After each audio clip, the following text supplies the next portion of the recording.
네, 오늘도 하나님의 은혜 가운데 풍성한 삶을 살아가시리라 믿고 기도하면서 또 말씀의 은혜가 서로 나눠지는 시간 갖도록 하겠습니다. 기도합니다. 은혜와 사랑이 충만하신 여호와 하나님 아버지 주님의 은혜를 감사드립니다. 오늘도 같이 주님께서 이끄시고 또 주님이 인도하심에 따라 오늘도 순종하며 삶을 살아가는 우리 모두에게 주님께서 축복해 주시고 은혜 내려주시고 감사와 기쁨이 넘쳐나는 또 삶의 모든 문제가 해결되어져 영광 돌리는 귀한 생활을 살아가는 우리 모두가 되게 앞서서 예수님 이름으로 기도합니다. 아멘. 네, 오늘은 창세기 9장 8절에서 17절까지 말씀을 봅니다. 시간 관계상 제가 8절, 9절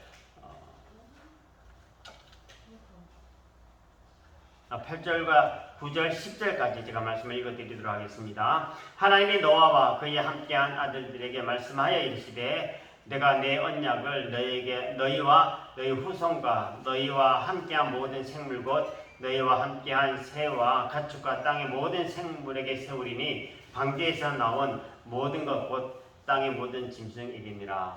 아멘. 네. 오늘은 이 말씀 중심으로 해서 언약에 대해서 함께 말씀을 생각해 보도록 하겠습니다. 하나님의 사랑이 없으면 우리 인생은 아픔과 슬픔과 바쁨에 치여 살게 되어집니다. 반면에 하나님의 언약적인 사랑을 생각하고 감사하면 생활에 치여 살지 아니하게 됩니다. 하나님의 언약적인 사랑은 삶의 기반을 이루게 되어지는 것입니다. 본문에는 홍수 이후에 다시는 홍수로 땅을 멸망시키지 아니할 것이다 라고 하는 하나님의 언약의 내용이 나옵니다. 본문을 통해서 언약과 관련된 몇 가지 교훈을 받고자 합니다. 첫 번째, 언약이 무엇인가 라는 것입니다. 언약이 뭐죠?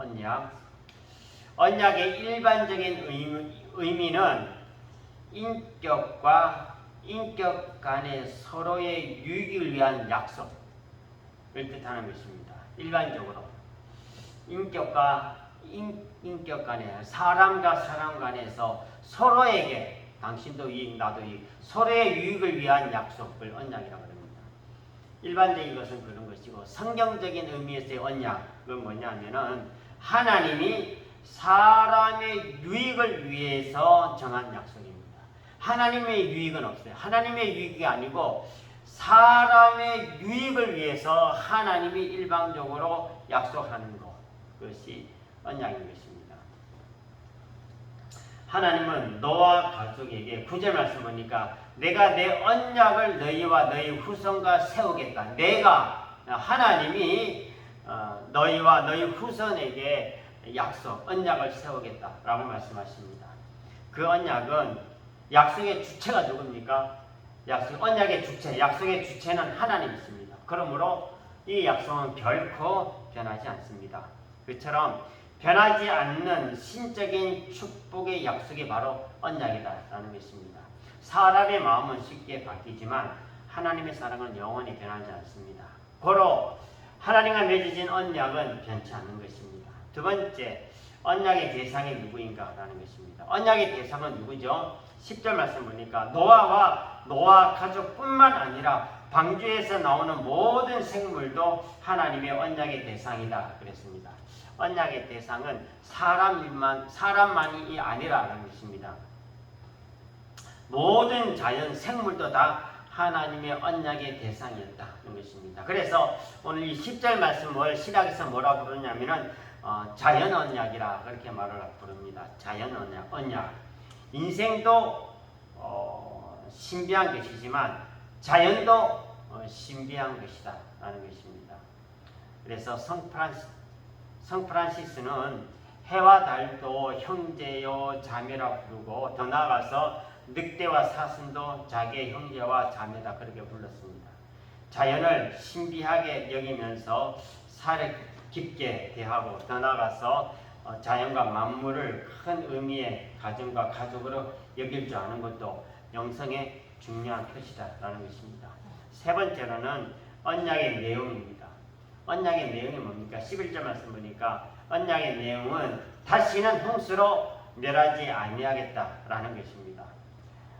국지적인 홍수는 있어도 인류를 멸망시키는 대홍수와 같은 그런 홍수는 없을 것이다 라는 것입니다.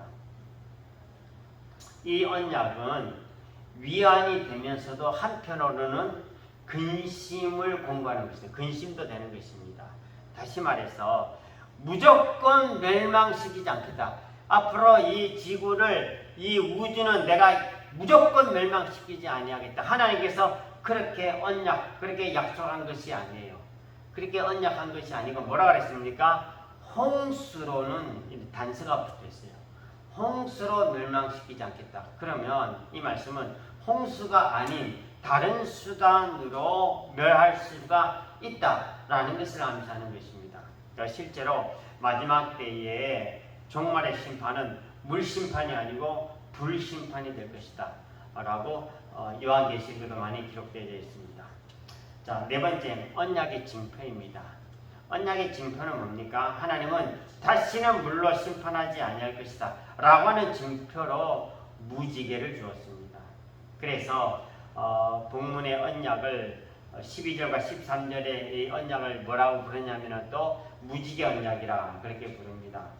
홍수 후에 노아와 후손들은 구름만 봐도 공포심이 밀려왔을 것입니다. 검은 구름만 봐도 와, 또 물심판, 비가 오면 어떡하나. 근데 검은 구름이 쫙 몰려오면서 비까지 쏟아지면은 아마도 노아와 노아 가족들은 더 공포에 빠질 수가 있었을 것입니다. 그러나 비가 그친 이후에 생기는 무지개를 보면서 그들은 하나님의 언약을 생각하면서 재앙의 공포를 이겨냈을 것입니다. 그래서 유대인들은 무지개가 뜨면 이렇게 암송을 한다고 합니다. 너희는 하나님을 영원히 찬양하고 늘 언약을 기억하며 하나님의 말씀을 굳게 지키라 그랬습니다. 세 가지가 있습니다. 하나님을 찬양하라, 하나님의 언약을 기억하자, 하나님의 말씀 위에 굳게 서 있자. 무지개는 심판하지 아니하겠다라고 하는 하나님의 언약이 담겨 있고 그 무지개가 나타나면 하나님이 그 언약을 기억하시겠다라고 했기 때문에 무지개 현상은 보통 중요한 현상이 아닙니다. 다섯 번째, 무지개는 무엇을 상징하는 것인가? 라는 것입니다. 무지개는 무엇을 상징하는 것입니까? 무지개는 구원의 징표인 예수 그리스도의 십자가를 상징하는 것입니다. 나 같은 죄인이 왜 영원한 심판에 떨어지지 아니하는 것입니까? 예수님의 십자가로 인한 대속의 공로 때문입니다. 예수님의 십자가를 바라보면서 구원의 확신을 가지고 살아가라는 것입니다. 큰 시련 중에서도 마음과 생각에는 십자가로 이루어진 무지개 언약이 사라지지 아니하도록 해야 합니다. 물 심판보다 더 무서운 불 심판이 예상되어져 있어도 우리는 걱정할 필요가 없습니다. 왜냐하면 우리 성도에게는 무지개 언약보다 더 좋은 십자가 언약이 있기 때문에 그렇습니다. 본문에는 무지개와 구름이 동시에 표현되어져 있습니다. 무지개와 구름이 13절 말씀 보니까 내가 내 무지개를 구름 속에 두었다 그랬죠. 14절에 보면은 내가 구름으로 땅을 덮을 때에 무지개가 구름 속에 나타난다 그랬어요. 무지개와 구름. 16절 말씀 보니까 무지개가 구름 사이에 있으리니 라는 표현이 나옵니다. 무지개가 구름 속에 있다는 것입니다. 이 표현들은 하나님의 축복의 손길이 대개 사람 눈에 감추어져 있다는 사실을 암시합니다. 무지개가 구름 속에 있어요. 보이지 않습니다. 보통 마찬가지로 하나님의 도움의 손길이 사람 눈에는 감추어져 있다는 것입니다. 자, 무지개가 구름 속에 있다고 해가지고 무지개가 없는 것은 아니죠. 깜깜한 밤이라고 해야죠. 태양이 사라진 것은 아닙니다. 깜깜하다고 해가지고 야 이제 태양은 없나 보다. 태양이 이제 안 뜨나 보다. 그건 아니라는 것입니다. 다음 날이 되면 태양은 다 떠오르게 되어져 있습니다. 하나님이 내 눈에 보이지 아니한다고 해가지고 하나님이 안 계신 것은 아니라는 것입니다. 태양이 캄캄한 밤에 태양이 안 보인다고 해가지고 태양이 없는 것이 아닌 것처럼 하나님의 손길이, 하나님의 도우심이, 하나님의 사랑이 내 눈에 보이지 아니한다 해가지고 하나님이 계시지 아니하는가 보다. 그렇게 하면은 안 된다는 것입니다. 눈에 보이는 것으로 축복을 판단하면은 안 된다는 것입니다. 구름만 보지 말고 구름 속에 감춰져 있는 무지개를 보는 그런 영적인 안목, 영적인 믿음을 갖춰야 하는 것입니다.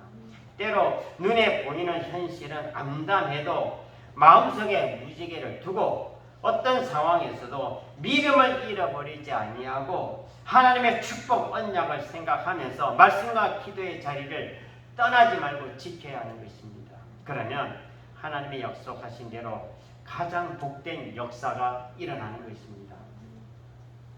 그러므로 하나님이 함께 하심을, 하나님의 도우심의 손길이 항상 있음을 믿고 오늘 현실의 고난과 어려움 때문에 하나님의 도우심의 손길을 잊어버리지 마시고 하나님의 사랑이 함께함을 믿고 그 모든 오늘의 어려움을 이겨나가는 우리 한날의 삶이 되어졌으면 좋겠습니다. 기도하겠습니다. 은혜와 사랑에 충만하신 여호와 하나님 아버지, 주님의 은혜를 감사드립니다. 매 순간 하나님의 손길, 하나님의 도우심을 경험하면서 하나님의 인도하심에 따라 감격과 감사가 넘치는 삶을 살아가는 우리 모두가 되게 해주옵소서. 예수님의 이름으로 기도합니다.